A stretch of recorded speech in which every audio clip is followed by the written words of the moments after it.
ambassadeurs et ministres. Nous avons souhaité depuis l'édition de l'année dernière intituler notre semaine de la francophonie « Atmosphère ». Il se trouve que ce mot se prononce de la même façon en albanais, anglais et français, ce qui déjà confère à notre projet collectif un sens commun. Nga edicioni I vitit kaluar 2021 kemi dashur që javën e frankofonisë ta quajmë apo të japim emrin atmosferë. Po duket se kjo fjalë po shqiptohet në mënyrë të njëjtë në të që ka qenë në gjuhë franke, gjuhë shqipe, gjuhë angleze apo edhe të tjera, çka edhe na dërgon drejt, çka jep edhe kuptim projektit tonë të bashkë. La semaine de la francophonie est pour nous une occasion de prendre le pouls de nos sociétés, mais avec un regard particulier, empreint de nos valeurs communes, celles de la francophonie. Elles sont soucieuses de tolérance, du respect de la diversité, du débat démocratique et d'une empathie essentielle pour tous les citoyens du monde. Java e frankofonisë është për ne dhe për të gjithë një rast për të matur apo për të marrë pulsin e shoqërive tona, por veçanërisht me një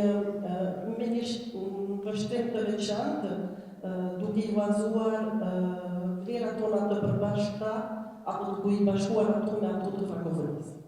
Les atmosphères sont aussi changeantes. Hier, elles étaient soumises aux menaces de la pandémie. Aujourd'hui, elles sont secouées par le spectre d'une guerre de grande ampleur qui frappe un pays, l'Ukraine, au cœur de l'Europe.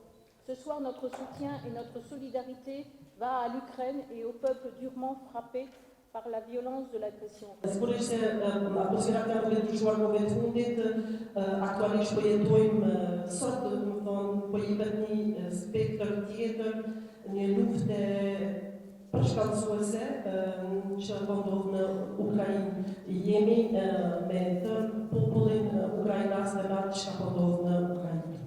Program që ka filluar të ngjizet vitin e kaluar në Prishtinë, po rifillon tash po vazhdon për stërtetin Prizren në 2022 dhe do të zhvillohet në qytete të tjera në të ardhmen. Program që si titull ka kryeqendra kosovare të frankofonisë. Ces actes agressifs de la part de la Russie. Dhe edhe ne shprehim mbështetjen e plotë për shtetin e Ukrainës.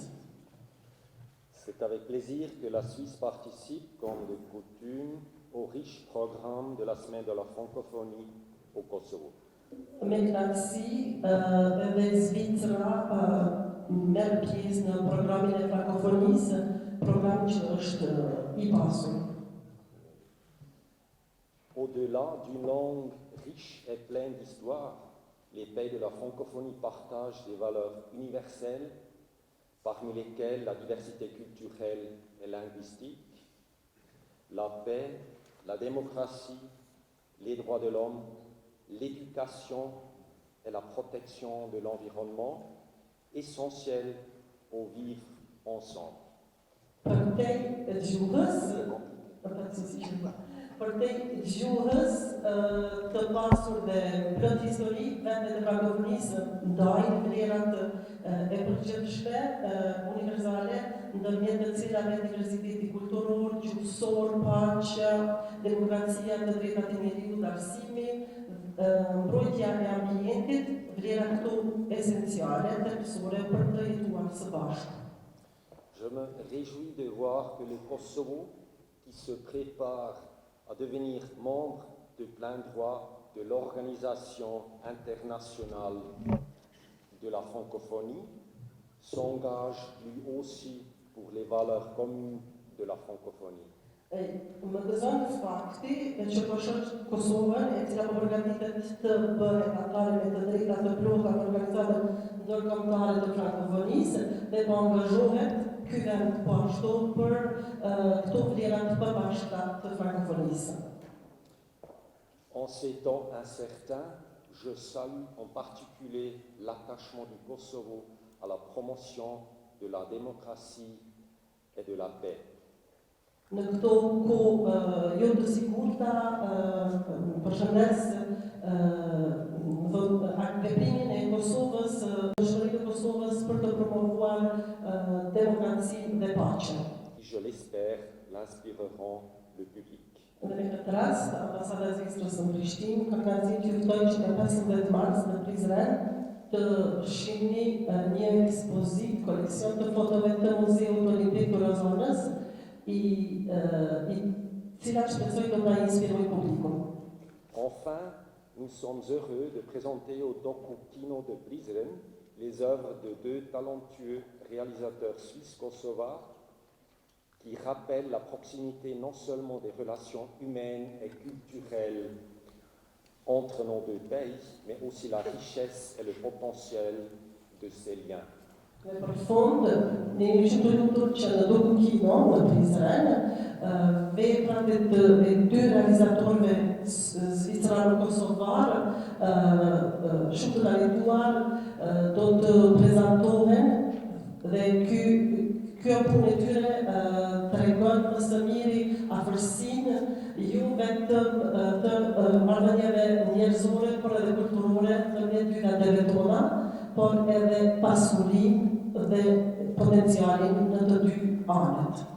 Edhe se vjet një program I kuruar me shumë kujdes dhe me shumë finesë, dhe në të njëjtën kohë një program I javës së frankofonisë që I përfshin edhe organizatat po dhe hapësirat kulturore të Kosovës në Prishtinë, në Prizren dhe në vende tjera, si autostrada Hangar, si Doku Kino, Kino Armata dhe hapësirat të tjera, prandaj faleminderit për një program të jashtëzakonshëm edhe në këtë edicion. Në kuptimin e zhvillimit kulturor, ky është një vit shumë I rëndësishëm për vendin tonë, sepse jemi duke kaluar në procesin e reformës së përgjithshme të sektorit të kulturës. Dhe jam shumë I lumtur se pikërisht si vjet po ndodhin dhe dy ngjarje shumë të rëndësishme në kuptimin e ndërkombëtarizimit të kulturës, artit, shkencës, dijes së Kosovës. E para, antarësia me të drejta të plotë e Kosovës në organizatën botërore të frankofonisë, dhe dyta, marrëveshja për bashkëpunim kulturor mes Kosovës dhe Francës, e cila do të ketë fokus në bashkëprodhimin filmik.